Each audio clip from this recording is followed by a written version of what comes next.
Voilà, mesdames, messieurs, en vos titres et qualités, chers amis nombreux dans la salle, j'ai le plaisir de vous accueillir pour cette 188e cérémonie solennelle de rentrée académique.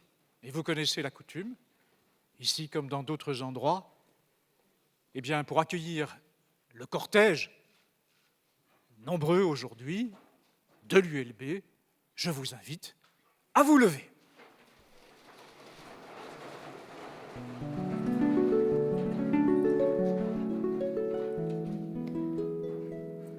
We've come too far to give up who we are. So let's raise the bar and our cups to the stars.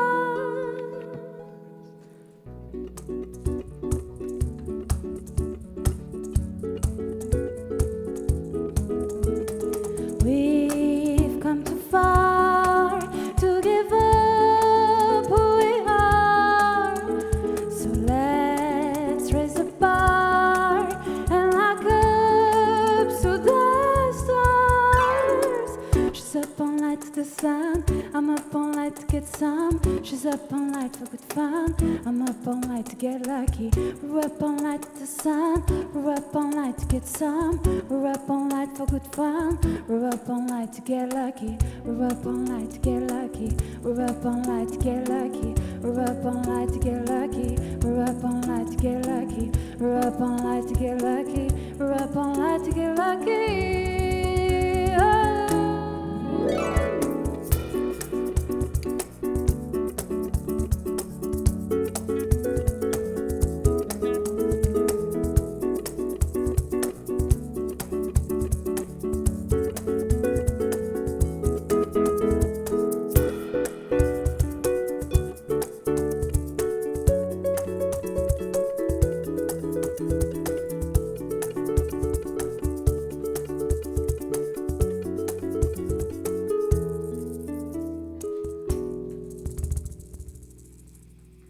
Eh bien, on peut les applaudir. Merci beaucoup.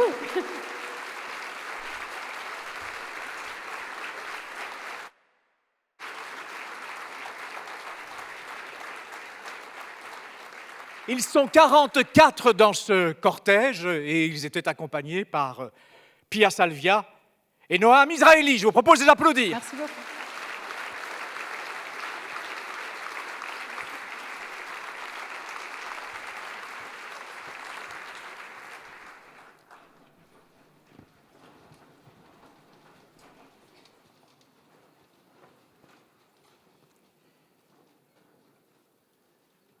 Eh bien, c'est pas trop tôt.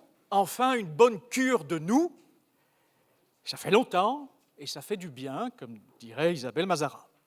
Comme le veut la tradition, cette séance solennelle de rentrée académique aura deux parties. Une première partie sera consacrée aux interventions du 40e président de notre conseil d'administration, Pierre Gurdjian, et sera suivie des interventions des représentants des différents corps pour les étudiants, scientifiques et PATGS. La deuxième partie sera consacrée au discours de Madame la rectrice et ce discours sera suivi de la remise des médailles et de l'allocution de Madame Faouzia Charfi. Et puis, comme le veut la tradition, ce sera l'heure de l'amitié et de la fraternité avec une chanson qui a été écrite il y a 131 ans et vous aurez l'occasion de chanter ou de chanter.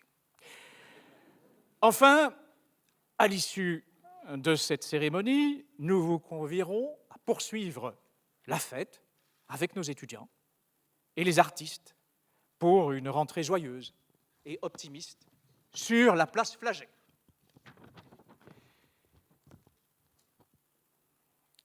Plusieurs de nos collègues nous ont quittés au cours de l'année académique dernière.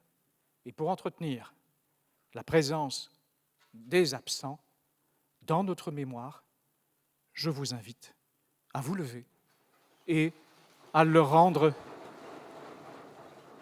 un hommage dans le silence.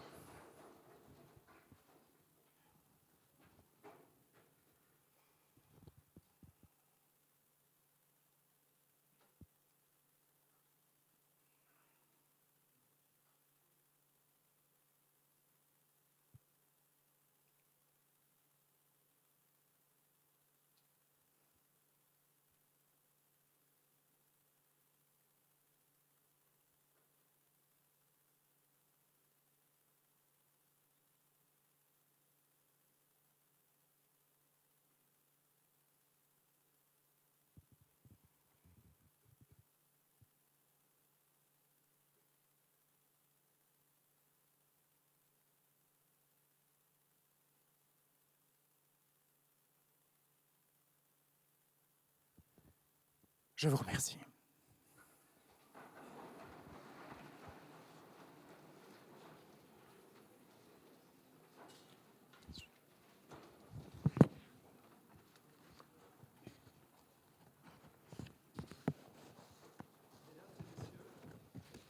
Je ne sais pas si le micro fonctionne, oui, je pense. Mesdames et messieurs, en votre titre et qualité, beste vrienden van de VUB, dank voor uw aanwezigheid, dank voor onze hechte relatie. Très chers amis.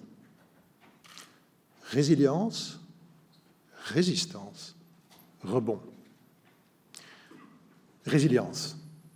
Depuis que j'ai eu le privilège d'occuper le poste qui est le mien, j'ai eu à cœur de contribuer à ce que notre université puisse toujours, non pas subir son destin, mais le modeler. Et dans les 18 derniers mois, nous avons bien entendu traversé une période de grande épreuve. Grâce à mon ancien métier d'accompagnateur de processus de changement complexes, je pense avoir un regard acéré et un jugement informé par rapport à la manière dont une organisation réagit à l'épreuve. Quand je contemple la façon dont l'ULB a fait face, je suis très impressionné. La résilience que nous avons montrée est exceptionnelle, à la hauteur des événements. J'en suis fier, nous en sommes très fiers. Au mois de février 2020, nous subissions une cyberattaque qui, pendant plusieurs jours, a mis à plat l'ensemble de nos systèmes informatiques. Grâce à nos équipes, en moins de quelques jours, ce problème a pu être résolu. Moins de 2 semaines plus tard, nous rentrions dans la pandémie. Nous basculons l'ensemble de l'enseignement en distanciel. Nous sommes capables de faire passer des examens. Nous soutenons nos étudiants, que ce soit dans l'utilisation des outils à distance, que ce soit en termes de soutien financier, en termes de soutien à la santé mentale, en termes parfois de soutien même alimentaire en cas de précarité. Nous continuons à observer une augmentation de nos inscriptions. Notre hôpital Erasme s'est mobilisé de façon exceptionnelle au service des patients. Nos experts ont porté la voix de la science, la voix de la raison dans le débat qui a fait rage autour de la pandémie. Nous avons conclu un accord historique avec nos partenaires de la ville pour la création d'un grand pôle hospitalier rayonnant à Bruxelles. Nous avons réussi, avec l'administration, à continuer à fonctionner, tout bien entendu en bousculant fondamentalement nos habitudes de travail, mais tout a continué à fonctionner. Nous avons géré, je pense avec dignité et engagement, la crise tellement difficile des sans-papiers.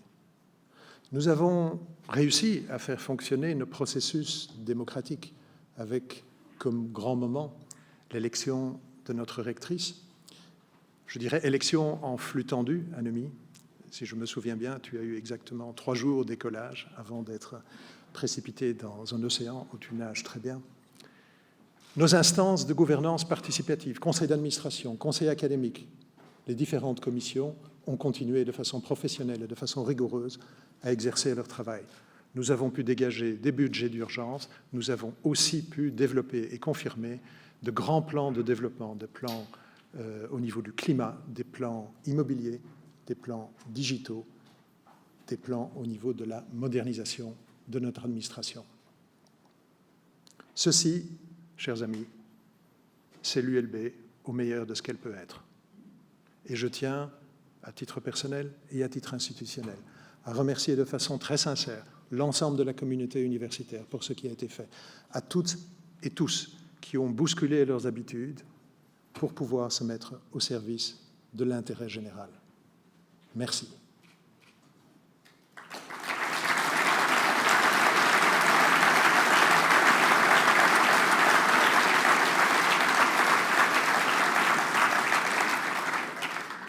Résistance. Mon ancien métier m'a aussi appris à porter une attention particulière à ce que je qualifierais être le revers du changement, l'ombre de la lumière, les réactions qui, comme tout processus physique, suivent des processus d'action. Ces résistances au changement sont inévitables, elles sont naturelles, elles ne peuvent pas être gommées. Je précise immédiatement que je ne parle pas ici du débat d'idées qui est cher à notre cœur, du débat d'idées autour des grandes questions sociétales qui nous occupent aujourd'hui, que ce soit le rôle de l'enseignement à distance et de la technologie dans la pédagogie, que ce soit la relation entre contrainte et liberté, l'urgence climatique. Nous appelons et favorisons et encourageons le débat d'idées et le débat d'idées contradictoires. Ce dont je veux parler est différent. Il s'agit en fait de dispositions intérieures, d'état d'esprit, de postures que tous, consciemment ou inconsciemment, nous développons par rapport au changement. Nous ne pouvons pas les éviter, mais j'ai appris qu'en y portant attention, en étant conscient, on est capable de les infléchir, de les atténuer. Le danger de se sentir victime, de se sentir menacé, de se sentir agressé. Le danger de se replier sur soi, sur sa zone de confort, sur sa zone d'influence, sur son pouvoir. L'illusion que l'on peut espérer revenir à un monde tel que nous l'avons connu il n'y a juste que 2 ans. Le fait de percevoir les relations, les difficultés par le changement sous le prisme des amitiés ou des inimitiés personnelles. Le fait de chercher parfois à modeler le changement au travers d'une dialectique de rapport de force. Nous n'avons pas été épargnés par ces mouvements-là, chacun d'entre nous. Néanmoins, nous les avons plus que compensés par des forces qui nous ont tirés vers le haut. Rebond. Comment, de façon durable, concilier résilience et résistance dans un monde qui continuera à changer, en profonde transformation? Comment nous assurer que les forces qui nous tirent vers le haut continueront à être plus fortes que les forces qui peuvent parfois nous tirer vers le bas? Comment choisir la joie et non pas la tristesse? 2 réponses, je pense. Le devoir et la volonté. Le devoir d'abord parce que je crois profondément que l'institution universitaire, pas seulement l'Université libre de Bruxelles, mais toutes les universités ont un devoir d'être des acteurs, des pivots du changement et de la transformation de la société. Il n'y a pas d'autre lieu dans notre société où il y a une telle concentration de connaissances, une concentration de talents, des dizaines de milliers de femmes et d'hommes qui ont choisi d'être architectes de leur vie. Il n'y a pas d'autre lieu qui est aussi maillé, connecté à 360 degrés avec l'ensemble des composantes de notre société. Il n'y a pas d'autre lieu, il n'y a pas d'autre organisation qui ait une telle légitimité scientifique, académique, de neutralité. C'est le devoir de nos universités. C'est en tout cas un devoir que nous vivons profondément à l'ULB, étant donné l'historique de notre engagement. La volonté. Cette volonté, nous l'avons. Nous l'avons montré dans les dernières années, nous l'avons montré dans les 18 derniers mois, et nous allons continuer à la montrer pour être à la pointe de la transformation sociétale, pour investir de notre énergie des champs dont je vous donne quelques exemples. La capacité à innover au niveau européen dans la création de vastes alliances universitaires intereuropéennes. L'Alliance Civis, 9 universités, dont la nôtre, qui toutes ont à cœur d'être des acteurs majeurs de la transformation sociétale. Le rayonnement de Bruxelles, ensemble avec la ville de Bruxelles, avec la région bruxelloise comme ville universitaire belge, comme ville universitaire européenne. L'engagement de contribuer à l'évolution du paysage hospitalier, ensemble avec nos amis de la ville de Bruxelles. L'engagement de poursuivre et de soutenir l'innovation à Bruxelles, en Wallonie, en Fédération Wallonie-Bruxelles. la volonté, avec nos amis des autres universités, d'investir un champ de collaboration plutôt que de concurrence. Et je salue aujourd'hui avec chaleur la présence des représentants des autres universités. La volonté de réactiver l'ascenseur social et, point qui est très cher à mon cœur, la possibilité, le devoir, l'opportunité que nous avons d'accompagner nos étudiants du savoir et du savoir-faire vers le savoir-être. Dans cette volonté, dans cet horizon qui se dessine, il y a effectivement, j'ai parlé tout à l'heure de posture, d'état d'esprit, de manière de réfléchir. Nous pouvons aussi nous appuyer sur ce qui fait partie de notre ADN. La volonté de découvrir, la volonté de défricher, la volonté de nous challenger, la volonté de travailler en entraide, d'expérimenter. Et surtout, l'alchimie magnifique et parfois difficile que nous souhaitons et auquel nous travaillons à l'ULB entre la diversité critique et l'unité d'esprit, entre l'unité d'esprit et la diversité critique. Et je cite Saint-Exupéry, « L'avenir n'est qu'une mise en ordre du présent. L'avenir ne peut pas être prévu, il peut être permis. » Je vous remercie pour votre attention.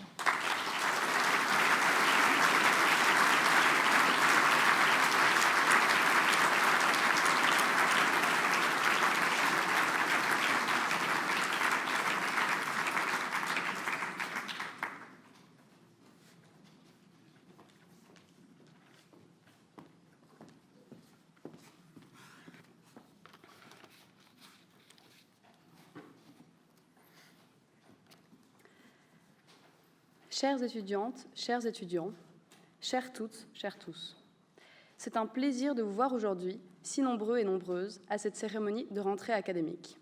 Car rappelons-le, il y a un an, nous entamions l'année avec beaucoup plus de restrictions sanitaires et surtout beaucoup plus d'incertitudes sur la façon d'aborder celle-ci.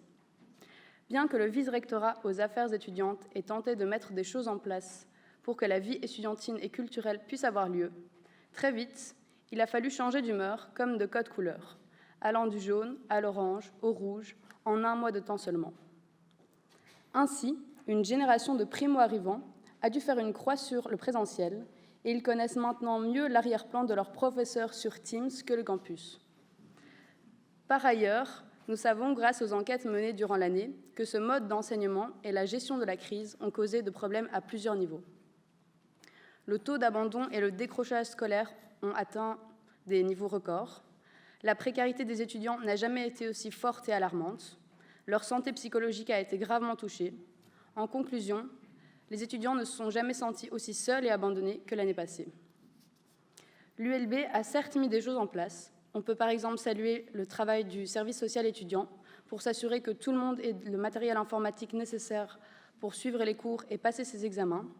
Toutefois, le manque de moyens dû au sous-financement de l'enseignement supérieur a freiné bien des ambitions.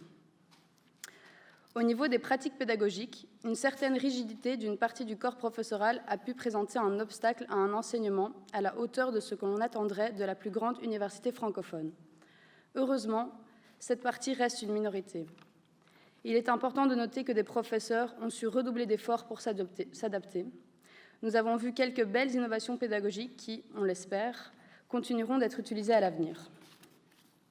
Nous voulons donc saluer et remercier cette partie conséquente du corps professoral. Au niveau des modalités d'évaluation, nous avons constaté un problème général dans le déroulement des examens à distance. En effet, des pratiques telles qu'un temps raccourci, un nombre augmenté de questions, des questions ouvertes plus longues ont été mises en place dans une volonté démesurée d'éviter la triche. La qualité de l'enseignement et de l'évaluation doit évidemment rester une priorité, mais un examen concocté dans la crainte de la triche n'évalue pas mieux qu'un autre non-compétence, tout du contraire. L'enseignement supérieur doit faire face à des difficultés majeures, l'explosion du nombre d'étudiants et des financements qui ne suivent pas. Le distanciel tel que nous l'avons vécu a certes apporté quelques innovations intéressantes, mais il a aussi fragilisé les étudiants, renforcé les inégalités sociales et diminué la qualité de l'enseignement.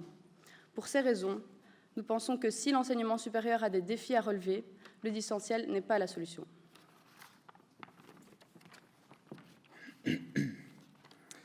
En plus de l'enseignement, l'administration devrait, elle aussi, se moderniser au bénéfice de ses utilisateurs. Si un plan informatique ambitieux a été financé et est en cours de déploiement, nous espérons que tous ces nouveaux outils numériques pourront servir à une simplification de procédures. Là encore, le fardeau administratif le plus lourd repose sur ceux et celles qui ont déjà le plus de difficultés, devant remplir chaque année de lourds dossiers pour prouver leur situation étudiante à besoins spécifiques ou dans le besoin d'aide financière. Sur une note plus positive, cette rentrée marque aussi la première année d'Anne-Michos au rectorat. Et si on devait se frotter à l'exercice du bilan, nous pourrions au moins dire que Madame la rectrice a su gagner notre confiance, que ce soit par ses prises de position politiques, mais aussi par son engagement social, lequel a su se manifester dans la création du Fonds Rosa. Fonds en soutien aux étudiants et étudiantes précaires. Si nous saluons ces initiatives, il faut tout de même signaler qu'il est malheureux qu'elles soient si nécessaires et qu'elles doivent venir d'établissements déjà sous-financés et de donations privées. Là où on espérait plus de mesures structurelles au niveau communautaire, ainsi que des CPAS avec lesquels de nombreux étudiants ont des soucis. Mais si nous avons accordé une confiance à Madame la rectrice, c'est aussi parce que nous sentons que celle-ci est réciproque. Nous avons la chance à l'ULB d'être écoutés, et cela se manifeste en actes. Cette année, par exemple, nous pouvons être fiers d'avoir permis, grâce au soutien des autorités, la création de la cellule CACH, qui est un exemple en communauté française de dispositif de lutte contre le harcèlement, de sensibilisation au sujet et d'accompagnement des victimes. Enfin, nous ne pouvons terminer ce discours sans souligner le travail fourni par les différents bureaux étudiants facultaires qui, malgré la période compliquée, se sont démenés pour apporter toute l'aide nécessaire aux étudiants. Et ce, parfois dans des conditions difficiles. Ils ont su travailler avec les différents acteurs de l'université pour améliorer les conditions des étudiants et nous devions de les féliciter. Ces premiers jours ont marqué le retour du présentiel, qui réouvre le champ des perspectives et des horizons. Ces premiers jours ont permis de revoir nos restaurants et nos auditoires bondés. Ces premiers jours ont permis le retour de la culture et du folklore estudiantin. Ces premiers jours nous ont ainsi offert l'espoir d'un retour à la vie universitaire telle qu'elle devrait être. Merci.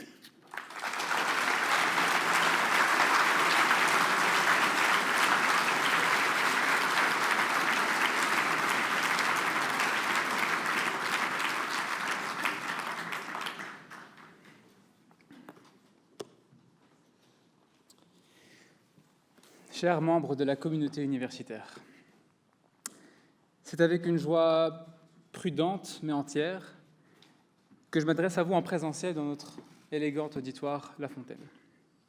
Nous pouvons, il me semble, nous accorder à dire que notre alma mater nous avait bien manqué et qu'en ce qui la concerne, elle se réjouit déjà de nous nourrir ou de nous abreuver, dépendra de qui sera ce soir à Flaget et à Daurocaire. Voilà 18 mois que nous apprenons à vivre avec le Covid et au gré des annonces du désormais célèbre Codeco, avec l'espoir d'un retour à un semblant de normalité. Différents acteurs et actrices de notre société contribuent nuit et jour afin de redonner un souffle à notre population pour l'aider à se relever après cette crise majeure. Parmi ces acteurs et actrices, les chercheurs et chercheuses redoublent d'ingéniosité, de rigueur et d'engagement afin de lutter contre la pandémie par la mise au point notamment de tests de dépistage, de traitements et de vaccins, entre autres. Ces prouesses sont le résultat d'une formation qui a lieu en partie sur nos campus et qui souvent débute par un doctorat, parfois perçu à juste titre comme un parcours du combattant. La crise du Covid n'a évidemment pas épargné cette partie de notre communauté déjà en proie à une situation de précarité. Un sondage réalisé par le corps scientifique de l'ULB, en coordination avec d'autres corps scientifiques d'universités francophones, a permis de dévoiler l'impact négatif de la crise sanitaire sur les recherches, notamment à cause de bibliothèques, laboratoires et terrains inaccessibles, de surcharges liées à l'enseignement à cause du basculement en virtuel et des adaptations à la matière, de surcharges administratives, d'obligations à domicile, et j'en passe. Tout ça sous la pression de contrats à durée déterminée où le retard ne pardonne pas. Sans parler de la détresse psychologique de nos collègues qui ne trouvent tout simplement plus d'inspiration ni de motivation à poursuivre leur parcours. Les autorités académiques de l'ULB ont répondu présent pour répondre aux besoins des chercheurs et chercheuses en difficulté. Diverses discussions entre elles et les acteurs de terrain que nous représentons ont permis de débloquer des budgets permettant la prolongation de contrats de doctorants et doctorantes en fin de thèse et dont la recherche a été impactée par la crise. Par ailleurs, tous les assistants et assistantes en dernière année de mandat et qui ont demandé un renouvellement l'ont obtenu. Enfin, le gouvernement de la Communauté française a aussi dégagé des moyens conséquents pour soutenir des prolongations de bourses dans les universités comme au FNRS. Nous espérons toutefois qu'à l'avenir, nous puissions également être concertés dans ce genre d'initiative afin notamment de travailler sur les termes de conditions d'octroi de ces prolongations. Au-delà de ces mesures qui ont visé à combler un besoin urgent ici et maintenant, il faut désormais penser l'avenir, car si d'aucuns se languissent du monde d'avant, nous, chercheurs, sommes constamment tournés vers le monde de demain. Nous attendons des politiques universitaires qu'elles répondent structurellement aux problématiques du parcours des doctorants et doctorantes.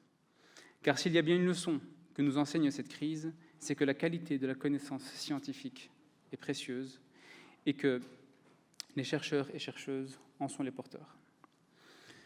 Alors, chers collègues, semons la graine dont profitera la société de demain dès aujourd'hui. Formons la génération de jeunes scientifiques qui devra surmonter les défis climatiques et les enjeux socio-économiques du XXIe siècle pour un monde sain, pluraliste, tolérant et ouvert sur l'autre. Et comme dirait Albert Einstein, nous aurons le destin que nous aurons mérité. Sur ces mots, je vous remercie et vous souhaite une année académique en bonne santé et pleine de réussite.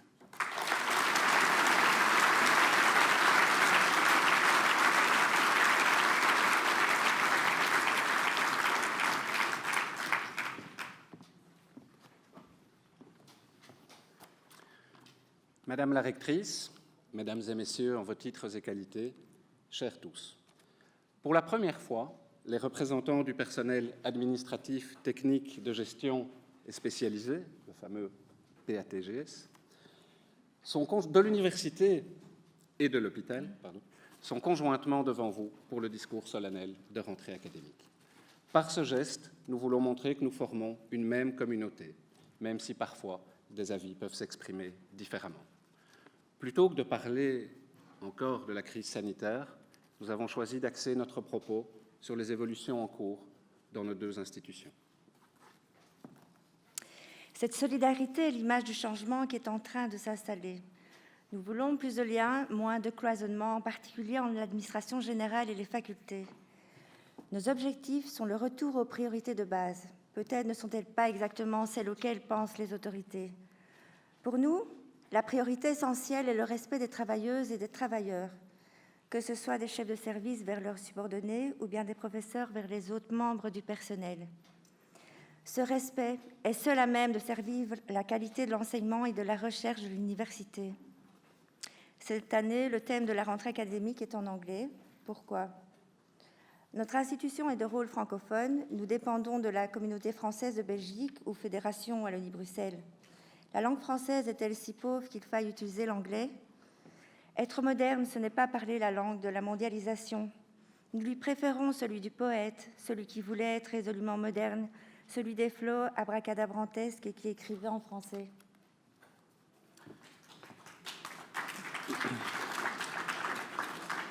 On n'a pas encore fini. En ce qui concerne l'hôpital, je veux souligner le dévouement et le sens du devoir dont fait encore preuve tout le personnel, médecins, infirmiers, mais également tout le personnel non médical au rôle de l'hôpital et aussi tous les sous-traitants souvent oubliés.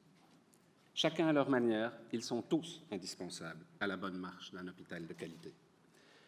L'évolution des structures de gouvernance est également en cours à l'hôpital. Un plan stratégique Erasme 2025 a été récemment annoncé. Nous regrettons sincèrement le manque de communication auprès du personnel sur les éléments nécessaires pour qu'ils puissent s'approprier ce plan et s'y investir pleinement. Ne doutez pas de notre volonté d'y participer, mais à ce stade, comme le disait Annie Cordy, je voudrais bien, mais je peux point. Autre grand changement en perspective, la création du grand hôpital universitaire de Bruxelles, le GHUB ou GUB, on ne sait pas encore très bien. Il est peut-être encore temps de trouver un nom qui ne sonne pas comme un bruit de déglutition. Donc, le nom mis à part, c'est un projet enthousiasmant, positif pour les hôpitaux partenaires et l'ensemble de leurs patients, pour l'université et pour la ville de Bruxelles. Il soulève néanmoins son lot d'inquiétudes et d'interrogations qui touchent aux fondamentaux de notre travail. À nouveau, le personnel manque des éléments nécessaires pour pouvoir s'inscrire dans ce projet. Par ailleurs, il s'agira avant tout d'un hôpital, certes, à l'écoute de ses médecins, mais hélas, uniquement de ses médecins. En effet, contrairement aux traditions participatives de l'université et à la situation actuelle à Erasme, les nouveaux statuts ne prévoient aucune participation du personnel non médical aux organes de décision.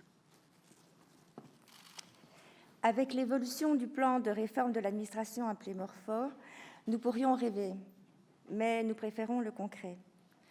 Nous souhaitons la généralisation à tous les membres du personnel de la possibilité de télétravailler au minimum 2 jours par semaine, en ce compris dans les facultés. Nous souhaitons une réforme des promotions qui soit basée exclusivement sur le mérite et la compétence. Nous souhaitons que le diplôme de bien-être ne soit pas une simple coquille vide et qu'il soit évalué à intervalles réguliers. Ainsi que nous l'avons glissé, il est impératif que la réforme ne soit pas l'énième vision managériale, mais serve à consolider des relations professionnelles harmonieuses et sereines. Nous serons aux côtés de notre directrice générale pour soutenir son plan Morphor, mais resterons néanmoins très vigilants sur son contenu et sa mise en pratique, et notre vote n'est pas acquis.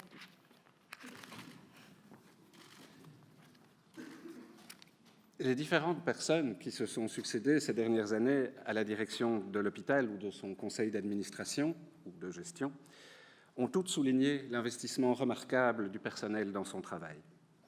Nous voulons que ce personnel puisse rester fier de travailler non pas juste dans un hôpital, mais bien dans l'hôpital de l'Université libre de Bruxelles. Nous espérons donc que les valeurs de l'université garderont droit de cité et que cet hôpital ne sera pas à terme une coquille vide, filiale d'une maison mère déconnectée. Nous sommes contents de travailler à l'université. Il faut que cela continue. Nous sommes fiers de côtoyer des professeurs éminents, des assistants motivés et des étudiants enthousiastes. À EAL, nous souhaitons une très belle rentrée académique. Malheureusement, il est des contre-exemples. Voici un des derniers en date, je vous le cite. Nous avons un professeur s'adressant à un membre du PATGS qui travaillait dans un laboratoire. La formule chimique du sulfate de potassium, vous êtes de l'administration, vous comprenez ce que je dis? Le membre du PATGS. Professeur, je suis docteur en sciences, je pense que ça ira. Et oui, les membres du personnel administratif, technique de gestion et spécialisé ne sont pas si bêtes. Il y en a même qui ont un doctorat. Revenons aux valeurs de base, à plus de fraternité. Réagissons avec plus de chaleur et d'humanisme dans le respect de l'autre. Si nous avons émis des réserves, formulé des critiques ou exprimé des inquiétudes, nous n'en voulons pas moins résolument être constructifs, acteurs de ces évolutions en cours et non pas simples spectateurs passifs. Au nom du PATGS, nous vous souhaitons une excellente rentrée académique.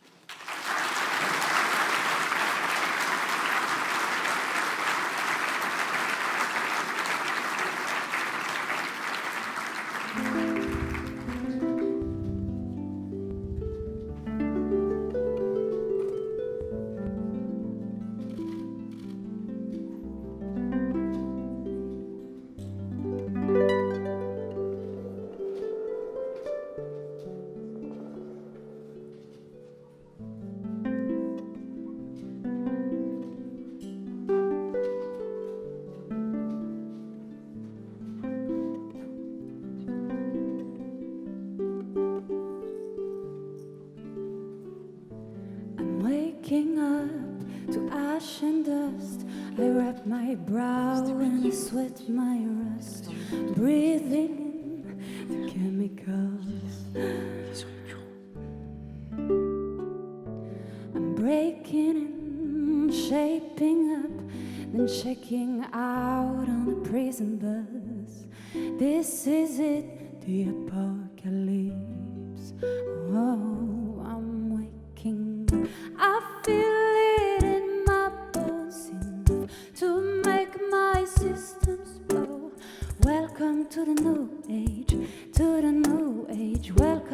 the new age, to the new age. Whoa, whoa, whoa, I'm radioactive, radioactive.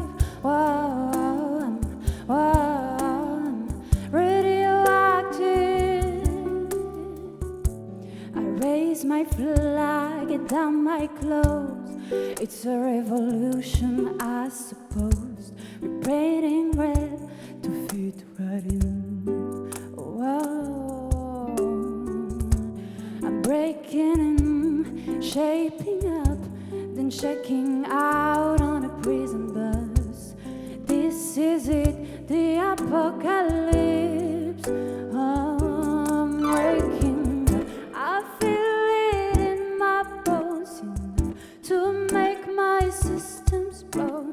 Welcome to the new age, to the new age. Welcome to the new age, to the new age. Whoa, whoa, I'm radioactive, radioactive. Whoa, whoa, I'm radioactive, radioactive. Whoa, whoa, I'm radioactive, radioactive.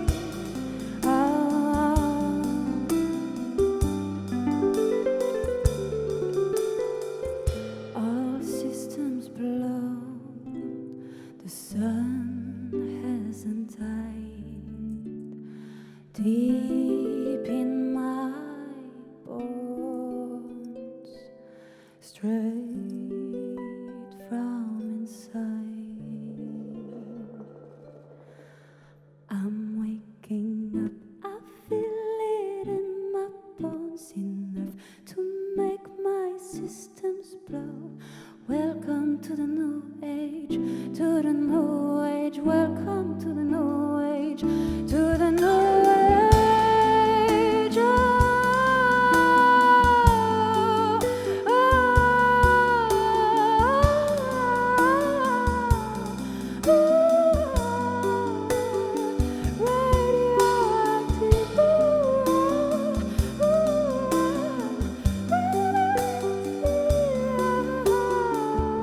oh, radioactive.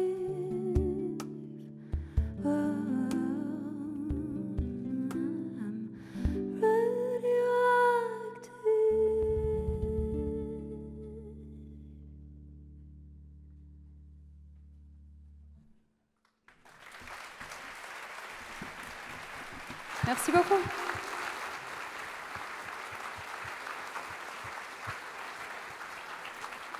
Un torrent d'applaudissements pour Pia Silva, à la voix et à la harpe. Et Noah Israeli au cajon, ce petit instrument qui fait la percussion. Bravo à eux.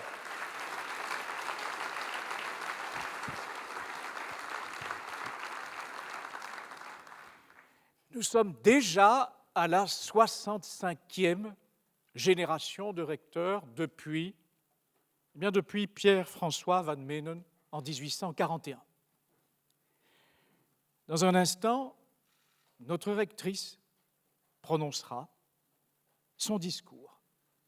Mais avant cela, nous vous invitons, université engagée, à regarder ceci.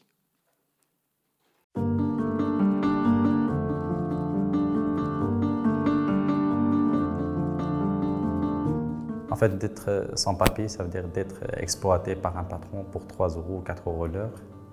D'être sans papier en Belgique, ça veut dire d'être peur d'être contrôlé par la police. Voilà, on vit une vie horrible. Pendant ces crises sanitaires, ces personnes, c'est eux qui sont vraiment ramassés le coup. Imaginez-vous qu'il y a des familles, des enfants sans papier, il y a le chef de la famille qui n'arrive même pas à acheter du lait pour ses enfants. En fait, c'était vraiment difficile. Depuis la pandémie, les sans-papiers se sont retrouvés dans une situation très précaire qu'ils ne l'ont jamais connue avant. C'est vrai que c'est déjà compliqué à la base, mais avant, il y avait moyen de travailler, de bouger, de trouver des situations, des choses. Mais avec le corona et le confinement, rester chez soi sans revenu, sans organisme qui paye, c'est pas facile tous les jours. Il faut se débrouiller, il faut arriver à assumer ses besoins. C'est pas facile de trouver un boulot, vraiment, parce que, comme vous savez, qu'il existe beaucoup des patrons peu scrupuleux qui font des propositions avec des prix très bas. Ça veut dire exploitation, quelquefois ils ne te payent même pas. C'est pour ça que ça prend du temps pour trouver un boulot. On sait bien qu'on ne peut pas régulariser le monde entier, mais des gens qui sont là depuis 10, 15 ans, qui ont des enfants, qui ont travaillé pendant plusieurs années, à mon avis, je trouve que c'est juste qu'ils reçoivent leur carte et qu'ils contribuent légalement à l'État aussi. En fait, avoir des papiers, ça veut dire que je serais quelqu'un digne, quelqu'un qui travaille comme un citoyen belge normal, qui travaille avec dignité. En fait, d'avoir les papiers, c'est un rêve. Depuis quand je suis venu ici en Belgique, j'avais 18 ans. Jusqu'à maintenant, 29 ans, j'avais toujours cette rêve en fait, d'être régularisé.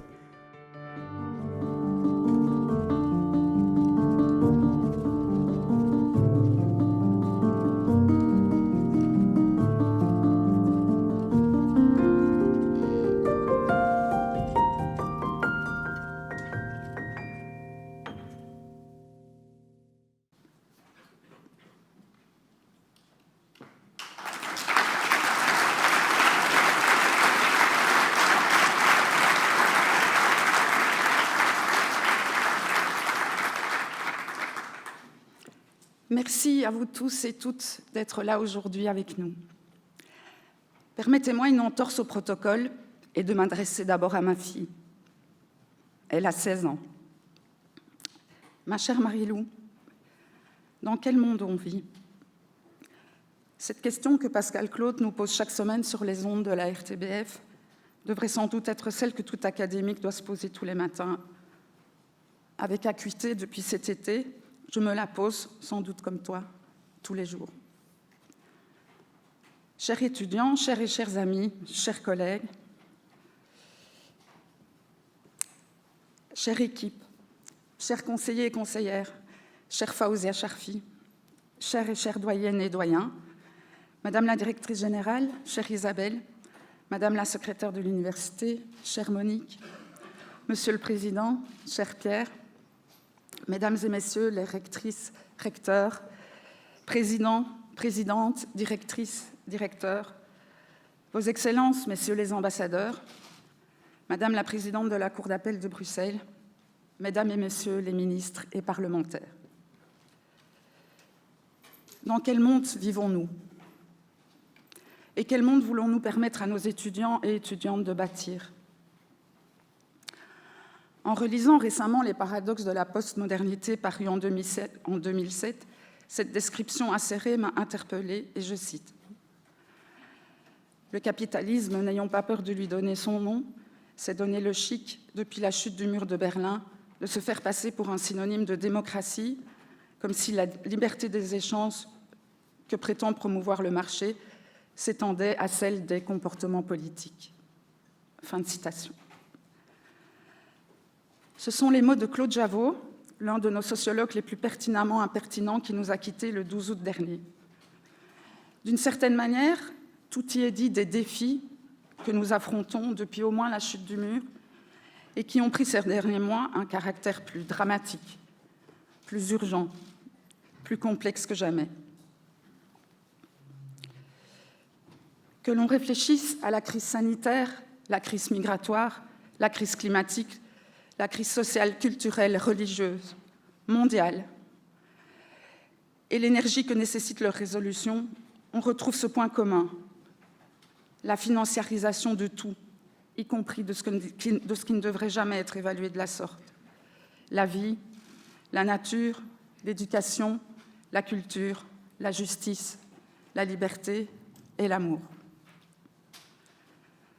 Le monde dans lequel nous vivons est déterminé par la crise, dénominateur commun de notre existence. Et que dire de celle des jeunes?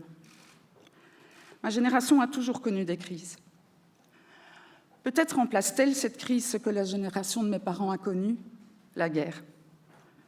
À cette aune, la crise semblerait presque un luxe. C'est oublier que les crises peuvent tuer et détruire autant que les guerres et qu'elles durent plus longtemps. Pour ce discours de rentrée, j'avais imaginé naïvement au début de l'été pouvoir filer la métaphore de la libération. Mais j'avais oublié que la libération, celle de 1944, n'a pas signifié la fin de la guerre. La guerre a duré encore près d'1 an. Il y a eu des combats terribles, des massacres, Hiroshima et Nagasaki. Qui plus est, septembre 2021 ne sonne qu'à peine les prémices d'une libération partielle, celle qui nous libérera du coronavirus. Sans même brandir le spectre d'une prochaine pandémie, le combat sera long. Non pas pour rétablir le monde d'avant, celui dans lequel nous avons vécu sans avoir la force de lever le nez de nos multiples guidons, mais pour construire un monde nouveau, comme les orateurs précédents l'ont dit. Le monde dans lequel nous voudrions vivre heureux et en paix avec l'humanité et la biosphère. J'aspire évidemment à ce que nos vies quotidiennes puissent retrouver un cours vraiment normal, à commencer par ces cours que nos étudiants et étudiantes attendent avec impatience de pouvoir suivre à nouveau en présentiel, dans le partage direct avec leurs enseignants et leurs enseignantes. Tout sera mis en œuvre pour que cela se fasse. Tout. Mais cela ne suffira pas.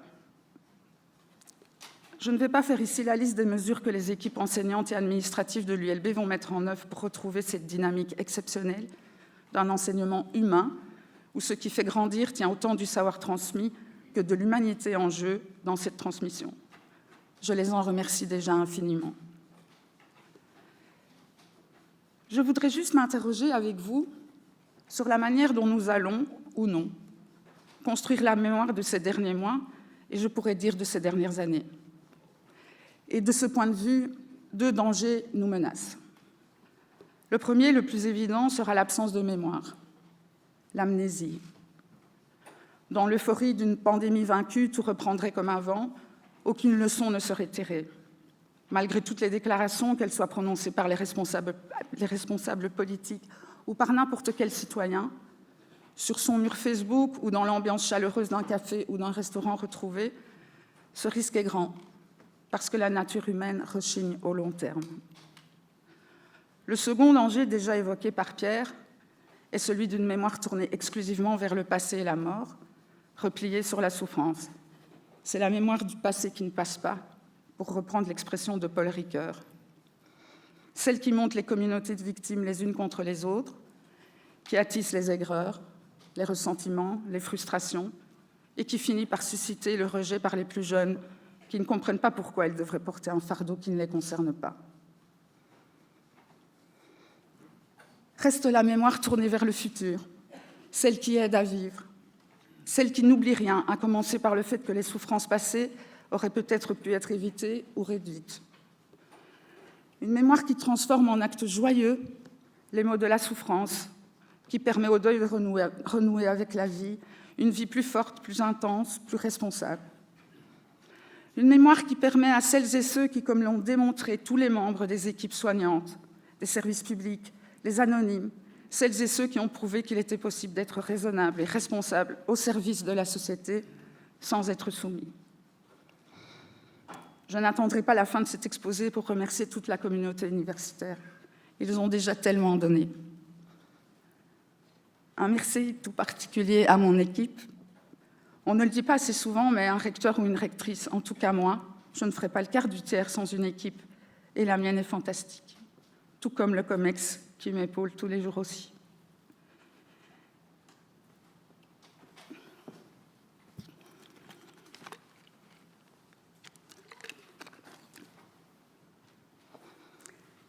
N'est-ce pas, au fond, la fonction première de l'université ?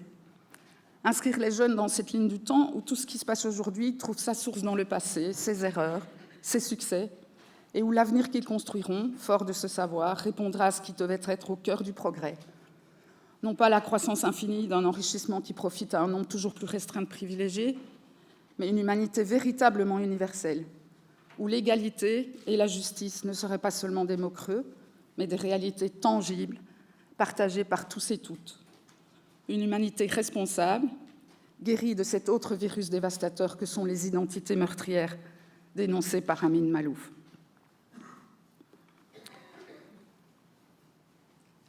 Des inondations à l'Afghanistan, des millions de morts du Covid aux millions de morts sur les routes des exils, de la crise climatique au désinvestissement de nos services publics, le monde plus que jamais exige que chacun assume ses responsabilités.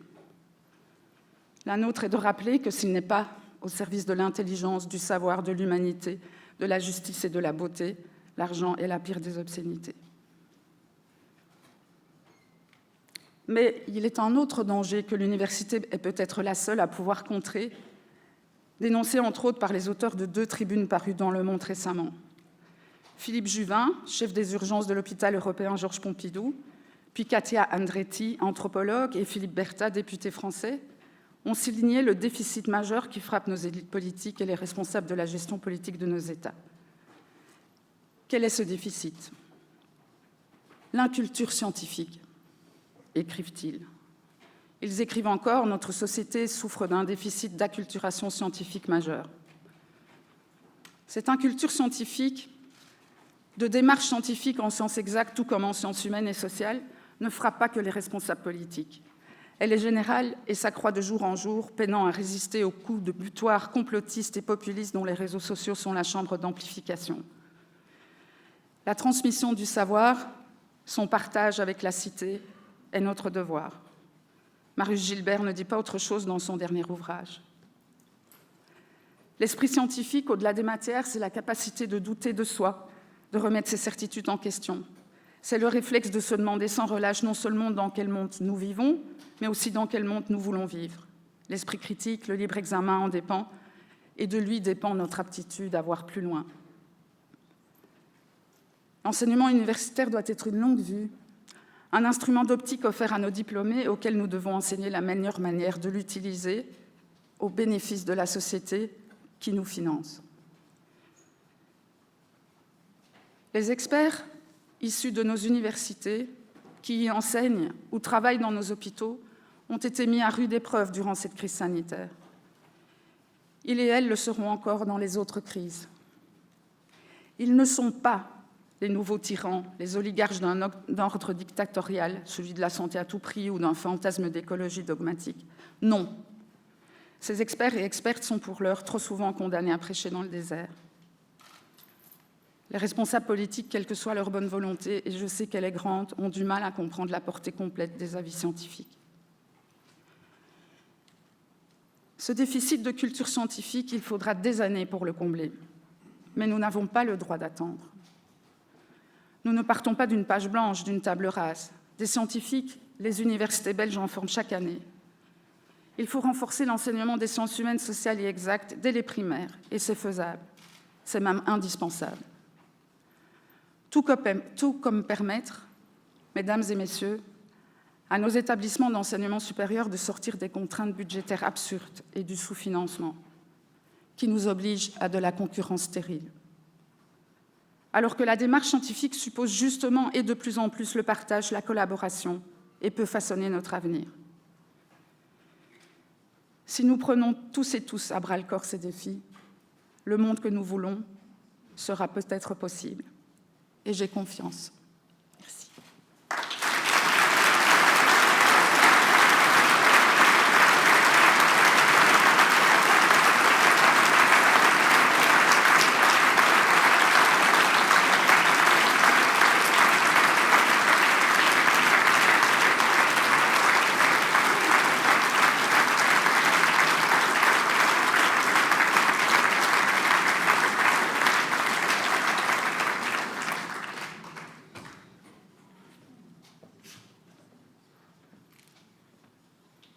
Pourquoi remettons-nous des médailles ? Pourquoi remettre des médailles à une cérémonie comme celle-ci ? Tout simplement peut-être parce que nous pensons et nous croyons que l'humanité est une accumulation de dettes. Pour remettre les médailles aujourd'hui, aux côtés de notre rectrice, j'appelle notre président, J'appelle également les lauréats, que sont Céline Nieuwenhuis, Dominique Watein et Christian Kangulumba, que j'invite, si vous le voulez bien, à nous rejoindre sur la scène. Sous vos applaudissements.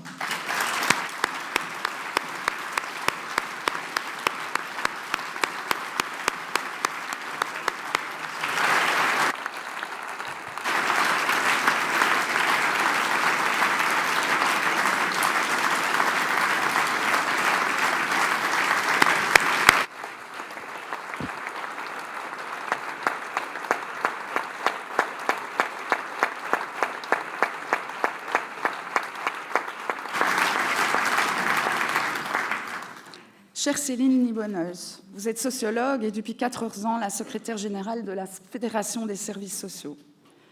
Vous êtes membre du groupe d'experts chargé de conseiller les décideurs politiques dans la stratégie de déconfinement notamment depuis le début de l'épidémie. Vous avez porté la voix de celles et ceux que l'on n'entend jamais, celles et ceux qui souffrent pour un salaire des plus modestes et qui craignent qu'un accident de santé vienne mettre à mal l'équilibre précaire de leurs moyens financiers. Vous avez été là pour rappeler avec force que dans une crise sanitaire, comme à toute heure de la vie d'une société, toute politique, toute stratégie, tout projet doivent se mesurer à l'aune de leurs effets en matière sociale et en matière de santé mentale. Vous avez rappelé à quel point cette pandémie illustrait les fractures profondes de notre société, sa division sociale et culturelle, et à quel point les libertés revendiquées n'étaient pas les mêmes pour tous.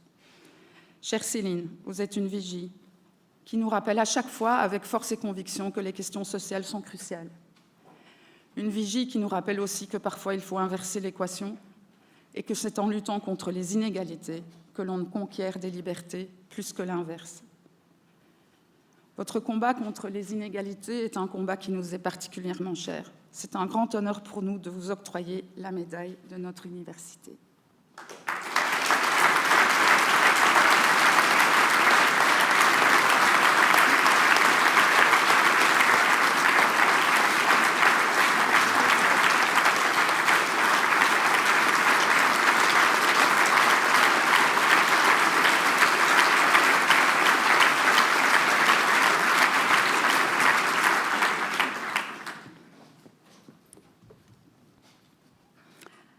Ah, cher Dominique Watein, vous représentez ici cette merveilleuse association que nous avons tenu à honorer aujourd'hui, le Frigo Partagé ULB. Votre petite entreprise bénévole est un maillon essentiel d'une belle chaîne de solidarité magnifiée lors de la crise que nous avons vécue et vivons encore, mais avant celle-ci aussi. Vous récupérez des invendus dans les magasins ou récoltez des nourritures généreusement offertes pour les distribuer gratuitement aux étudiants qui en ont le besoin dans le local des Cagettes et du Frigo Solidaire, rue Akarova. La lutte contre la pauvreté, ce scandale de nos démocraties, aggravé encore par le gaspillage alimentaire, constitue un défi essentiel de notre temps. Certains de nos étudiants connaissent hélas la précarité, et plus encore depuis le début de la pandémie. Nous vous sommes extrêmement reconnaissants de ce que vous avez fait pour eux et continuez à faire. Merci d'être ainsi fidèle à la tradition d'engagement social et d'humanisme qui est celle de notre université. C'est avec une grande fierté que je vous octroie, avec Pierre Gurdjian, pour l'association du Frigo Partagé, la médaille de l'université.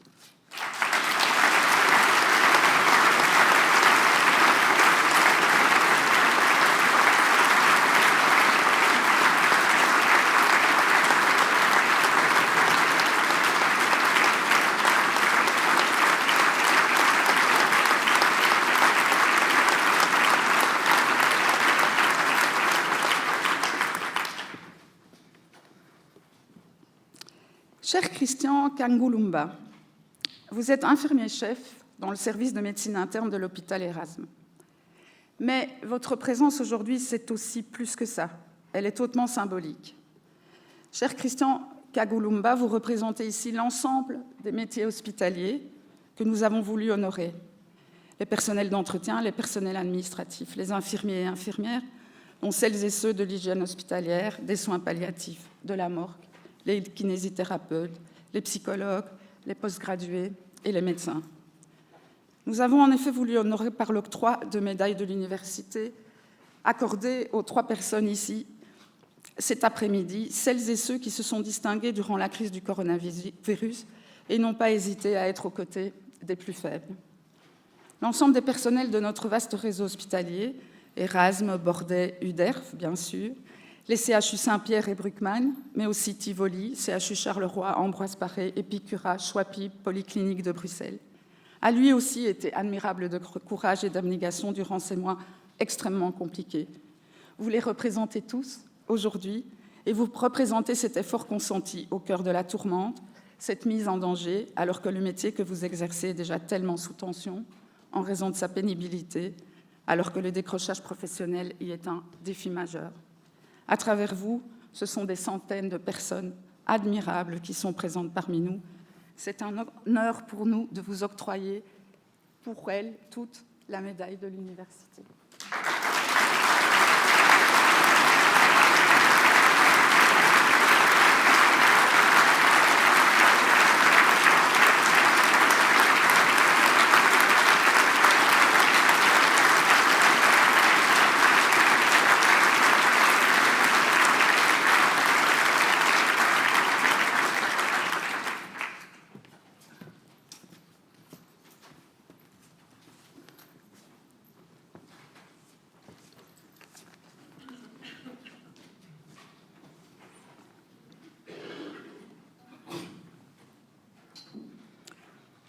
Comme on vous l'a signalé, nous avons parmi nous aujourd'hui une invitée d'honneur, Faouzia Charfi. Chère Faouzia, ma très chère Fouzi, c'est peu dire que tu es une amie fidèle de notre université depuis bientôt 10 ans. Tu partages beaucoup de choses avec notre institution, mais tu es aussi une amie chère à mon cœur, pour laquelle je suis tombée en amitié il y a quelques années de cela. Faouzia est une physicienne de renom, première directrice d'un centre de recherche au Maghreb, une intellectuelle respectée dans ton pays, la Tunisie, mais aussi dans le monde francophone et au-delà. La physique n'est de loin pas ta seule discipline. Tes ouvrages sont des sommes sur l'histoire des sciences, les rapports complexes entre la religion et la science et les défis de notre temps face à l'évanescence de l'esprit critique et la montée des obscurantismes. Tu allies l'élégance d'esprit, la rigueur d'une intellectuelle vigilante et critique et un humanisme pétri de culture française et arabe à la fois. Je voulais, pour cette séance académique de rentrée si particulière, offrir une tribune, une carte blanche à une personnalité dont l'esprit libre correspond si bien aux principes que nous portons au fronton de notre alma mater. Il m'a paru évident que tu étais la personne la plus indiquée pour remplir cet office.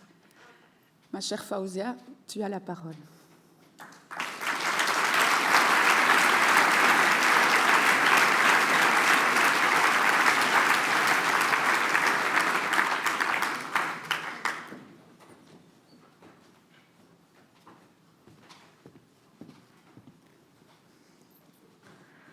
Chère Annemie Chausse, rectrice de l'Université libre de Bruxelles, chers collègues, chers étudiants, je viens d'un pays du Sud, petit pays au cœur de la Méditerranée, celui de la princesse Alissa, fondatrice de Carthage. Ce petit pays a surpris le monde il y a 10 années. Il a inauguré ce que les analystes occidentaux ont appelé les printemps arabes, et est devenu pour ces derniers une sorte de laboratoire de la transition démocratique. Le printemps tunisien de 2011 allait-il favoriser un développement, notre développement, et nous rapprocher des pays avancés? Le Sud allait-il se rapprocher du Nord? La pandémie s'est ajoutée aux éléments d'analyse et a brouillé les cartes. Elle a aggravé le décalage Sud-Nord. Je vois le Nord s'éloigner avec une certaine indifférence. Il suffit de se pencher sur l'inégalité en termes de couverture vaccinale des pays du Sud. Une inégalité insoutenable. Elle conduit au questionnement sur le devenir des pays du Sud. Il y a plus d'un siècle, le juriste égyptien Qassem Emin, inspiré par le darwinisme social, convaincu de la nécessaire libération des femmes et du combat à mener contre l'ignorance, dénoncer tous les despotismes et s'interroger sur la puissance des nations occidentales. Je le cite, « Devons-nous vivre ou nous condamner à mourir et à disparaître. Nous devons comprendre comment les gens ont progressé et comment nous avons régressé. Plus d'un siècle plus tard, cette question m'interroge également. Comment y répondre ? La persistance des inégalités entre le Nord et le Sud ne me détourne pas de ma conviction dans les idées universalistes. Et là aussi, je sens le Nord s'éloigner. Je ressens une étonnante impression de le voir tenter de prendre ses distances par rapport à l'universel. Le Nord voudrait-il m'entraîner dans l'allée étroite du relativisme culturel ? Je m'explique. Le Nord voudrait-il que je me complaise dans un repli identitaire et que certains accommodements remettant en cause les bases d'une société ouverte dont la mixité homme-femme me soient proposés ? J'ai choisi une autre voie, la voie des Lumières, celle de la rationalité qui nous conduit à découvrir le monde avec intelligence, en toute liberté, sans préjugés, et qui s'est déployée au cours de la longue construction de la science. Dans le contexte actuel de la pandémie, la référence à la rationalité scientifique est incontournable. La parole du scientifique était attendue pour délivrer des explications sur la pandémie, sur ce qu'il faut faire et ce qui nous attend. Beaucoup escomptaient des réponses simples, des positions tranchées, définitives. Ce ne fut pas le cas parce que la science ne délivre pas de certitude, elle ne délivre pas de vérité définitive, mais des vérités successives, toujours prêtes à évoluer, voire à être remises en cause, contrairement aux vérités religieuses, immuables. De plus, la science ne peut s'adapter à l'urgence de la crise sanitaire, à la demande d'immédiateté. Ce constat a pu décevoir beaucoup de personnes et provoquer une crise de confiance envers la science. Il est lié à la nature exigeante de la science qui se construit sur le temps long, celui des avancées conceptuelles, d'une représentation du monde peu à peu libérée des superstitions et éloignée du sens commun.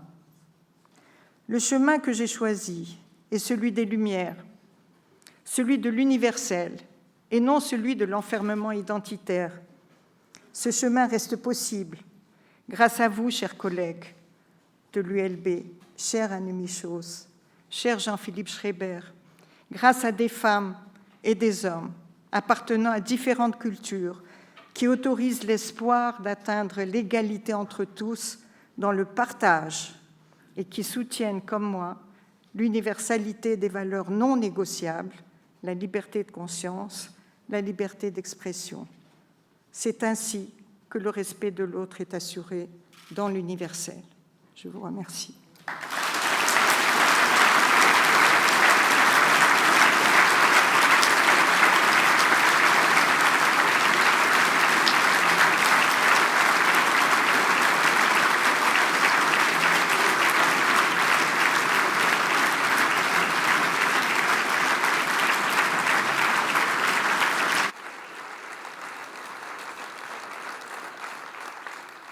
Eh bien, j'invite à présent la rectrice et le président sur scène pour ouvrir l'année académique.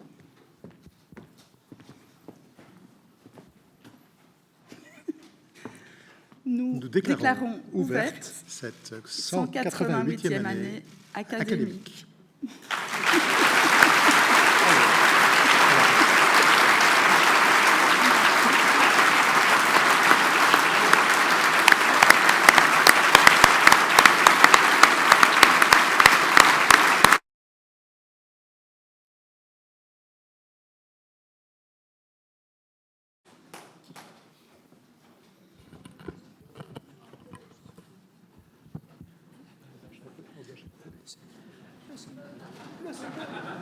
Oh, pardon. Je vous invite à vous lever et à chanter avec nous le Summer.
Alors, c'est la fin de la cérémonie, mais attendez un petit instant, parce qu'évidemment, nous sommes une université d'indisciplinés, mais avec quand même beaucoup de discipline.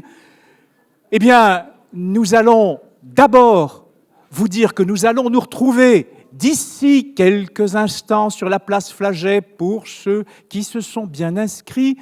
Ensuite, pour les plus solides d'entre vous, la place de Brouckère, où il y aura également une autre fête. Je voudrais au passage remercier la région, remercier le soutien très tonique du bourgmestre de la ville de Bruxelles et du bourgmestre d'Ixelles. Merci à eux. Remercier aussi toutes les équipes qui, depuis une semaine, sont vraiment à pied d'œuvre pour cette semaine d'accueil des nouveaux étudiants. Et puis évidemment, pour les organisateurs de cette journée. Le cortège va se retirer tout d'abord et ensuite, vous pourrez quitter la salle. Je vais demander, si vous le voulez bien, au cortège de se reformer derrière le président et la rectrice. C'est la section numéro 1. Et puis ensuite, suivi de cette section-ci, je vous en prie,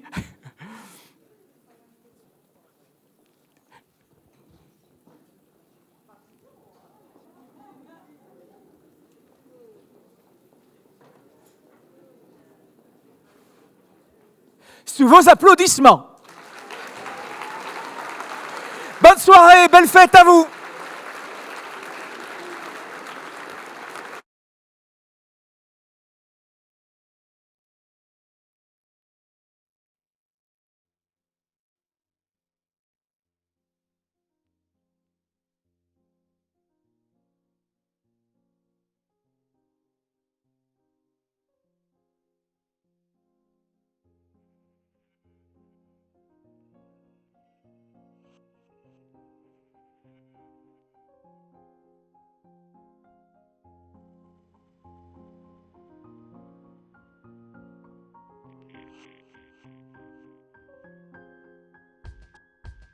Walking through dark streets, the cold is looking for somewhere.